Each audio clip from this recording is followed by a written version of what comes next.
they will be frozen due to fear of any kind. So fear is like any other emotions in the body. It's like a chemical reaction. We all know that fear is not true. I would say that it's like everybody knows, or maybe most people knows. But the toughest thing is really about when we are fearful. What do we do? Like, it's just, we know we are not supposed to be that fearful, but we just feel it's uncontrollable. I feel it's really important to understand the nature of it. What causes us to be unable to control that fearful feeling? I feel it's important for most people to understand this first, so that you will understand how it works, then you can tackle. So fear is like any other emotions in the body. It's what we call a chemical in the body. It's like a chemical reactions.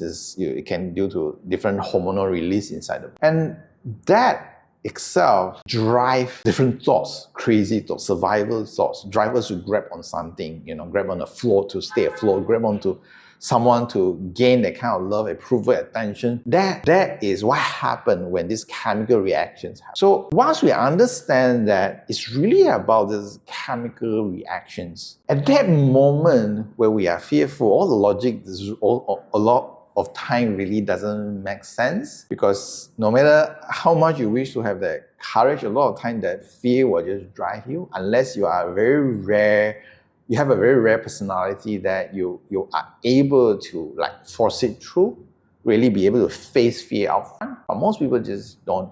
Most people really they will be frozen due to fear of any kind. Like 99% of people will have that kind of response. It's very normal. And what to do when those chemicals keep on releasing inside you? I feel the first of all is really to be able to recognize it's just chemical. It's just chemical. That's why it's not real. It means the situation right there, yes, it's happening. It can cause maybe physical damage or financial damage or anything. If we are talking about fear is really an option. Really want to be fearful about it so that we deal with the situation with fear, or we deal with it with courage, or we deal with it with peace or clarity. Or fear is a feeling, it's an experience, it's a chemical experience in the body when you encounter a situation out there that triggers that chemical release. So if you understand that it's really about chemical inside you, then one of the easiest way to really tackle the chemical is really to learn to breathe, to relax that part of you. Once you are able to slow down the rhythm of your breath, if you really observe when you're fearful, you start to breathe really differently.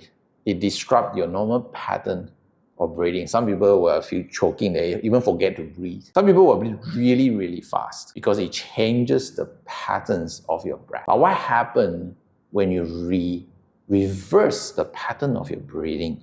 You actually reverse the chemical release. So it's important when you are fearful, your mind will go crazy. It's normal. But what is important is to be able to pause and detach for a while. We just need that 5 minutes. The 5 minutes wouldn't kill anything out there. Nobody will be hurt out there. Nothing will go even more worse in that 5 minutes. What is important in that 5 minutes is to learn to pause and stop and change your chemical by changing the way you breathe, reversing it by slow down the pace of your, and then learn to melt away the stiffness, maybe on your chest. Most people, when they have anxiety, their chest will start to like stiffen up, the tightness. And by doing that, it actually reverses the chemical. And once the chemical being reversed, what happens is you realize the situation is still the same out there, but you no longer feel fearful towards the situation. And the good news is you will have a